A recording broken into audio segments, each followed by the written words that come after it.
मी दरवर्षी येत असते पंढरपूरला. आई रुक्मिणीच्या पालखीसोबत खरं आम्ही असतो आणि गुरुपौर्णिमेला आम्ही आई रुक्मिणीच्या पालखीसोबत आम्ही मंदिरात जात असतो आईच्या पादुका घेऊन आणि अ, दर्शनाला येतच असतो. कित्येक वर्ष झाले आज आम्ही इथे येतो आहे. यावर्षी जरा उशीर झाला. सगळी गर्दी खूप जास्त होती आणि माझ्यासोबत येणारे पण लोक भरपूर वाढले होते. म्हटलं वारकऱ्यांना त्रास नको, आपण देवाचं दर्शन कधीही घेऊ शकतो, म्हणून आम्ही थोडं उशीर आलो. लोकसभेनंतर आता विधानसभेचं वार वाहू लागलेलं आहे. त्या पार्श्वभूमीवर लाडली बहीण योजना काढलेली आहे.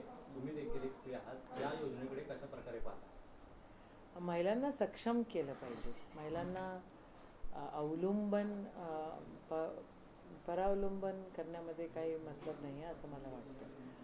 ही जी योजना आहे, चला महिलांचा विचार केला पण खूप उशिरा केला आणि फार तुटपुंजीची मदत आहे. ती मदत मोठ्या प्रमाणामध्ये मिळायला पाहिजे. म्हणजे वर्षातून बघा ना तुम्ही किती 18-15 हजार रुपये होते.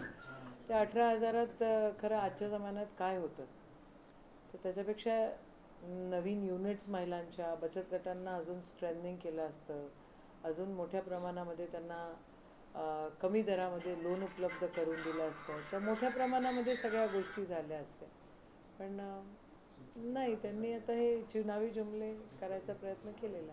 या ह्याच्यात एससीचा निधी वळवला गेला आहे असे देखील बोललं जाते. त्यामुळे एससी वर्ग कुठेतरी नाराज आहे, त्याचा फटका अर्थकारण जे आपल्या महाराष्ट्राचं आहे हे अतिशय बिकट परिस्थितीमध्ये आहे. मोठे कर्ज महाराष्ट्र सरकारने घेतलेले आहेत आणि आत्ता पैसे नसल्यामुळे ते अल्पसंख्याक आणि सोशल जस्टिस मिनिस्ट्रीचे जे काही पैसे आहेत ते सगळे इकडे वळते करत आहेत. ते खरं हा गुन्हा आहे, हा अलाउड नाही आहे. हे जर कोर्टात कोणी गेलं तर खूप मोठा धांदल त्या ठिकाणी होईल. तुम्ही तरतूद करायला पाहिजे आणि नंतर घोषणा करायला पाहिजे. तर यांनी घोषणा केली आहे आणि जे काही पैसे अवेलेबल आहेत ते वळत आहेत असं कळतं आहे. अर्थ विभागाने देखील याच्यावर भरपूर सारं ऑब्जेक्शन घेतलेलं दिसतं आहे. तर एकूणच आपण बघितलं तर हा चुनावी जुमला नक्की दिसतोय. आज काँग्रेसची लाट आता सध्या लोकसभेनंतर महाराष्ट्रात वाहू लागलेली आहे. मग येणाऱ्या विधानसभेमध्ये काँग्रेसची भूमिका काय राहणार आहे, चांगलं वाटतं? काँग्रेस, महाविकास आघाडी आणि काँग्रेस सगळे सोबत आहे आणि महाविकास आघाडी म्हणूनच आम्ही निवडणुकीला सामोरे जातो. महिला आणि बालविकास मंत्री होता. सध्या जर पाहिजे तर बालकांच्या शिक्षणाच्या बाबतीत आणि महिलांच्या अत्याचाराच्या बाबतीमध्ये संख्या वाढत चाललेली आहे. सध्याच्या शासनाच्या बाबतीमध्ये महिलांच्या मनामध्ये त्याच्याकडे कुठं सरकार लक्ष देतं आहे ना. सरकार तर चुनावी जुमल्यांमध्ये बिझी आहे. तसंही हे जे सरकार आहे, 2.5 वर्ष हे सरकार चाललं, हे अनकॉन्स्टिट्युशनल आहे, असंवैधानिक आहे. त्यांनी ज्या प्रकारे पक्ष फोडले आणि ज्या प्रकारे ते तिथे सत्तेत बसले हे कॉन्स्टिट्युशनली अलाउड नाही. अजूनही कोर्टामध्ये केसेस सुरू आहे. तर असंवैधानिक सरकार आहे आणि असंवैधानिकरित्या जे जे काय करता येईल ते सगळे हे करतायत. टक्केवारीचं सरकार या ठिकाणी आहे आणि मोठ्या प्रमाणामध्ये सरकारकडनं जर कामं करून घ्यायची असतील तर टक्केवारी त्या ठिकाणी पहिले मोजावी लागते.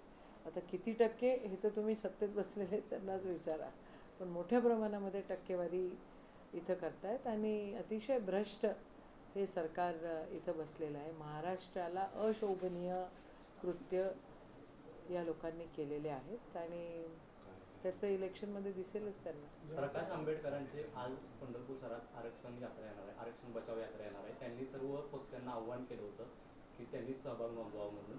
तुम्ही काँग्रेसचे नेता आहात, काय वाटतं? आम्ही आमच्या पक्षासोबत आहे. महाविकास आघाडीमध्ये त्यांना आम्ही नेहमीच इन्व्हाइट करत असतो, तर त्यांना इन्व्हिटेशन नक्की आहे महाविकास आघाडी. आरक्षणाबाबत काय वाटतं? आरक्षण बचाव यात्राच त्यांनी काढलेले आहे. परत त्यांचा आज पंढरपूर शहरात दाखल होणार आहे. आरक्षणाबाबत मला नाही वाटत मी याच्यावर काही बोललं पाहिजे. ती त्यांची भूमिका आहे. आमची भूमिका काय आहे हे लोकांना माहितीच आहे. 2014 साली काँग्रेसच्या काळामध्ये महागाई वाढली म्हणून विरोधक बोलत होते, पण आज जर बघितलं गेलं तर गॅसचे दर वाढलेले आहेत, पेट्रोलचे दर वाढलेले आहेत. त्याबाबत काँग्रेसची विरोधी पक्ष म्हणून काय भूमिका असणार आहे? बघा, सर्वसामान्य लोकांना ह्या सगळ्या गोष्टीचा त्रास होतोच आहे. आम्ही वारंवार त्या गोष्टी बोलतोच आहे. आता काँग्रेसच्या भूमिकेपेक्षा जनतेची भूमिका काय राहणार आहे उद्या तुम्हाला दिसणार आहे. जनतेची भूमिका महागाईच्या विरोधात काय होती हे लोकसभेमध्ये आपल्याला दिसलं आणि विधानसभेमध्ये देखील दिसेल. विधानसभेमध्ये कोण माझे आमदार संपर्कात आहेत का? पक्ष प्रवेश पंढरपूर, सोलापूर केली. लोकसभेच्या वेळेला मध्यंतरी काही काँग्रेसचे ज्येष्ठ नेते आले होते, त्यावेळेस त्यांनी असा सूचक सल्ला दिला होता काही नेत्यांना की प्रोसेसमधून जावं लागतं. असे कोणी इच्छुक आहेत का की प्रोसेसमध्ये जाण्यासाठी किंवा नाही, मला त्याची काही कल्पना नाही. आणि काँग्रेस एक व्यापक पक्ष आहे, व्यापक विचाराचा आहे. ज्येष्ठ नेते पक्षाचे जे श्रेष्ठ आहेत, प्रदेश अध्यक्ष आहेत किंवा आमचे देशाचे अध्यक्ष आहेत, ते निर्णय घेतील. त्याच्यावर मी भाष्य केलं पाहिजे असं काही जरुरी नाही. घरवापसी झाली तर त्यांचं स्वागत असेल. बघूया काय होतं.